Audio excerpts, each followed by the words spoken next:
pagi, malam, atau menuntut ilmu itu lebih baik daripada ibadah-ibadah sunnah lain gitu. Jadi bersyukurlah kegiatan dari bangun pagi tadi sudah sholat relay, sholat malam, kemudian tindakan-tindakan yang sesuai standar, tindakan-tindakan yang tidak ekstrim, tindakan-tindakan yang tidak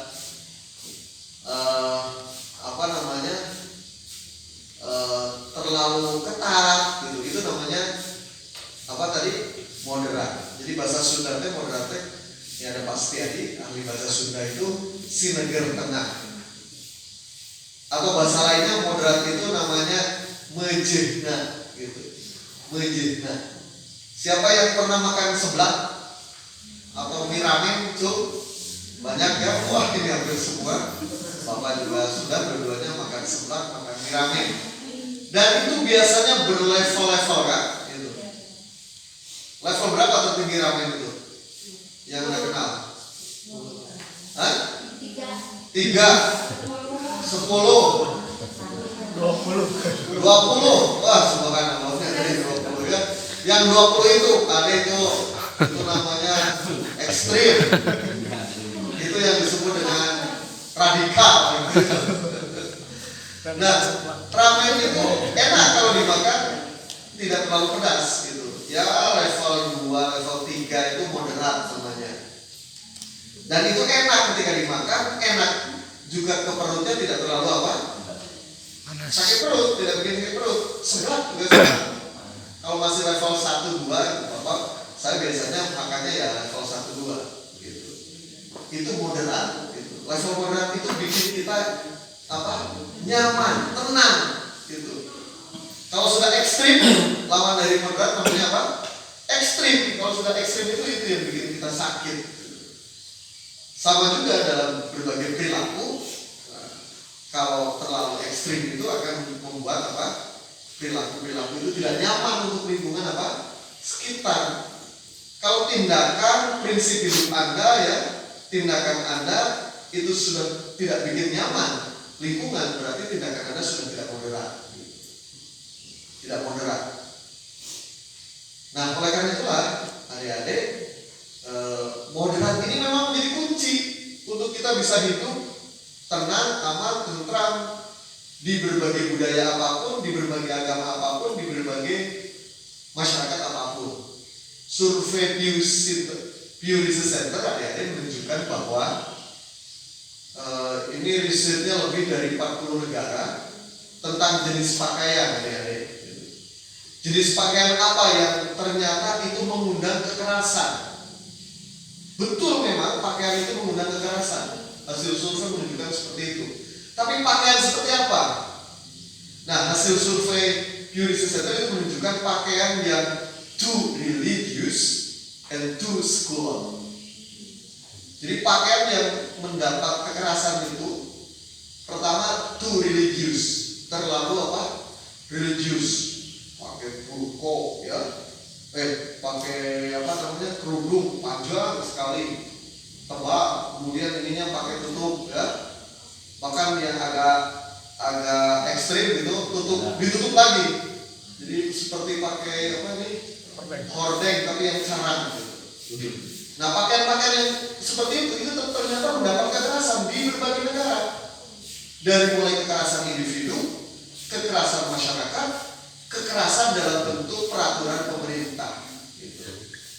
Itu religius. Jadi pakaian Anda ini cukup tidak too religius ya.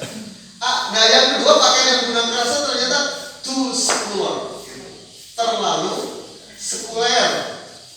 Pengalaman Bapak tinggal kemarin di Australia, Pak Ade ya, kebetulan sedang summer nih Pak Ade. Waduh, rezeki gitu. Sedang summer, jadi kalau naik bus pasti mendapat pakaian yang too secular.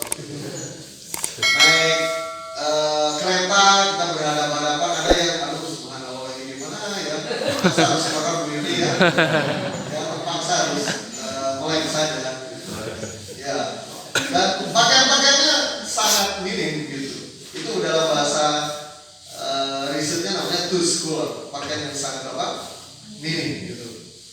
Nah, saya juga ke pantai sekaliannya di Summer itu. Waduh, itu apalagi nggak usah diceritakannya. Mereka pada berjemur, saya juga ikut berjemur dengan pakaian yang rapi gitu ya. Di samping saya pakaiannya school gitu. Nah, pakaian-pakaian yang to school itu juga mendapat kekerasan di berbagai negara. Dari mulai kekerasan individu, kekerasan masyarakat, juga kekerasan perundang-undangan. Nah, pakaian apa yang kemudian itu tidak mendapat kekerasan di berbagai negara adalah yang moderat. Moderat itu tidak terlalu minim, juga tidak terlalu apa tadi religious, in between di antara dua itu. Itu moderat. Jadi gampang kan memahami moderatnya, tidak susah. Nah, oleh karena itulah orang yang memiliki perilaku moderat, baik dalam simbol, pakaian tadi ya, dalam perilaku gitu, itu di mana-mana dia akan bisa hidup gitu, akan diterima dalam kultur apapun gitu. Contoh Bapak ini dulu waktu di Amerika, ini flexing sedikit Pak ya. Zaman sekarang namanya flexing, pamer gitu. Tapi pamer lah ngasih semangat sama anak muda. Waktu di Amerika kalau kita bertemu dengan sesama teman itu awalnya salaman. Yang paling ini enggak tadi seperti mengapal gitu ya. Karena pandemi ini juga gaya Amerika membudaya di Indonesia, gitu ya, mengapal. Nah, nanti kalau sudah akrab, Kang Tarmin ya, Bu Yuni, kalau sudah akrab itu, kalau ketemu sesama teman itu hug gitu. Hug itu artinya merangkul gitu. Saya pertama kali dirangkul oleh siapa ya namanya? Jangan bilang sama istri saya. Namanya Steve, guru fisika di Ross High School di negara bagian Ohio. Oh, saya tadinya salaman, hari kedua salaman, hari ketiga semuanya salaman dulu sini.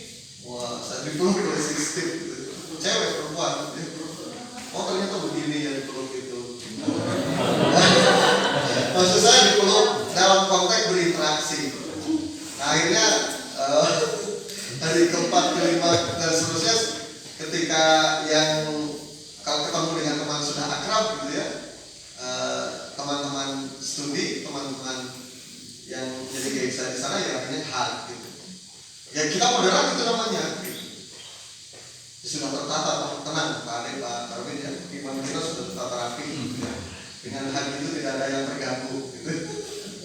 Nah, ya nggak apa-apa gitu. Tapi begitu di India, ternyata orang-orang Hindu India itu seperti orang Muslim. Jadi kalau sama perempuan itu tidak boleh antel ininya apa salamannya gitu. Namaste, namaste. Ini aja gitu, namaste. Nah, itu moderat namanya apa? Moderat. Jangan kita bilang haram gitu. Ada orang ngajak salaman haram, no. Walaupun dalam hati kita haram ya nggak apa-apa. Kita menghargai dulu kultur di sana. Gitu. Menghargai. Ini penting. Jangan sampai gini, prinsip hidup kita dipaksakan di berbagai kultur yang lain. Gitu. Nah, nanti kita akan lihat. Oleh karena itulah Bapak adik-adik, indikator atau ciri-ciri moderat menurut Kementerian Agama itu satu ya, komitmen terhadap NKRI. Jadi paham moderat itu paham yang komitmen terhadap NKRI. Makanya biasanya paham-paham radikal itu adik-adik, paham-paham yang mengarah kepada radikalisme itu biasanya mengajarkan agama bertolak belakang dengan NKRI. Biasa mengajarkan hal-hal yang ide-ide atau ideologi-ideologi yang menentang negara kesatuan Republik Indonesia. Pancasila dianggap togut. Togut itu bahasa lainnya berarti sesat, setan, bertolak belakang dengan apa? Syariat. Hati-hati kalau ada kelompok-kelompok yang mengajarkan seperti itu, jadi gantilah dengan khilafah, ganti dengan ajaran atau bentuk negara yang lain. Nah itu sudah namanya apa? Radikal dan berpotensi ke arah apa? Terorisme. Dan banyak sekali adik-adik nanti kalau adik-adik baca-baca blog ya baca web, adik-adik juga lihat-lihat di YouTube, bukan lihat, dengar ya, dengar dan melihat di YouTube, itu hati-hati. Ada paham-paham yang kemudian mengajarkan agama anti terhadap negara. Itu ciri radikal dan sangat berbahaya. Tapi lumayan, Gen Z ini, generasi Z ini, ciri-cirinya biasanya sangat terbuka terhadap berbagai ragam pendapat. Nah, tapi hati-hati juga karena salah satu kelemahan Gen Z itu individualis, gitu. Gak mau gak mau dinasehati kadang-kadang. Ketika mendapat paham-paham itu, ketika dinasehati oleh para guru, kemudian tidak mendengar, itu berbahaya. Jadi komitmen terhadap NKRI, karena para ulama adik-adik sudah menyusun Pancasila dan Undang-Undang Dasar 1945 itu cerminan dari iman Islam. Itu Pancasila kan berapa pasalnya? Ada silanya berapa? 5. Ketuhanan, kemanusiaan, persatuan, kerakyatan, keadilan. Itu kata para ulama sudah sangat Islami. Itu sudah mencerminkan ajaran Islam. Sehingga Nahdlatul Ulama, Muhammadiyah, dan ormas-ormas Islam yang lain sepakat bahwa itulah sebetulnya khilafah dalam konteks NKRI. Jadi negara Kesatuan Republik Indonesia itu sudah khilafah Islam versinya Indonesia gitu. Karena di dalam Quran dan hadis tidak ada tertuang bagaimana sebuah negara itu harus seperti apa. Itu bagian dari antum a'lamu bi umuri dunyakum. Kamu lebih mengetahui tentang urusan-urusan dunia. Pengelolaan dunia itu terserah. Yang penting di sana tetap berpegang teguh pada tauhidullah gitu. Apapun bentuknya. Singapura misalkan negaranya parlementer ya, kepala negara presiden, kemudian kepala pemerintahnya Ayo perdana menteri gitu. Malaysia juga sama, ada kepala negaranya itu raja ya, kepala pemerintahnya namanya perdana menteri. Yaitu khilafahnya versi versi Malaysia, khilafahnya versi Singapura. Nah, khilafahnya versi Indonesia, presiden adalah kepala negara dan kepala pemerintahan secara sekaligus. Tetapi kita menganut trias politika. Kita punya DP yang namanya Dewan Perwakilan Rakyat atau lembaga legislatif. Di kita juga ada lembaga yudikatif. Gitu. Itulah namanya khilafah di mana di Indonesia. Nah, oleh karena itulah yang harus hati-hati kalau ada ajaran paham kelompok-kelompok yang membentur-benturkan antara agama dan negara. Karena sungguhnya agama dan NKRI itu sudah bagian kesatuan satu kesatuan yang tidak bisa dipisahkan. Nah, yang kedua, indikator moderasi itu adik-adik adalah anti kekerasan, gitu. Anti kekerasan. Nah, salah satu yang dikritik ini Bapak Ibu guru ya, lembaga pendidikan itu punya 3 dosa besar. Salah satu dosa besarnya itu adalah kekerasan, gitu. Kekerasan yang macam-macam adik-adik, ada yang verbal, gitu ya.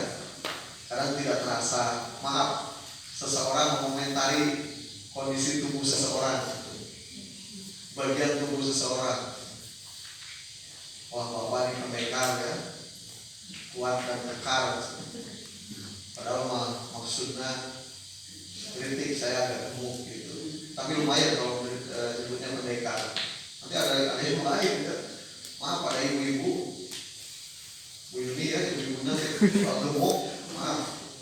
Kemudian ini juga cerita. Saya cerita dari seseorang menceritakan kepada saya, ibu-ibunya gemuk, gitu ya, tidak terlalu tinggi alias pendek, gitu, pakai daster merah. Budak nanti disebut itu tempat penampungan air apa namanya? Toran. Jadi ibu toran. Nggak boleh, itu kekerasan.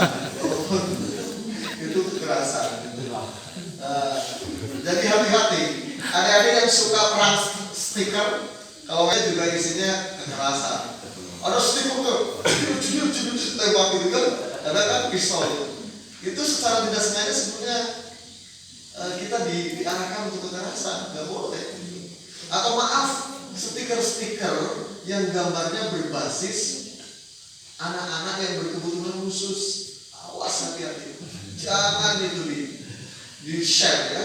Saya lihat banyak stiker-stiker yang berbasis gambar anak-anak yang Hatur nuhun, thank you for watching my YouTube channel Rojong Sim Kuring di media sosial Facebook Setiadi YM, IG Setiadi 09, Twitter Setiadi 09.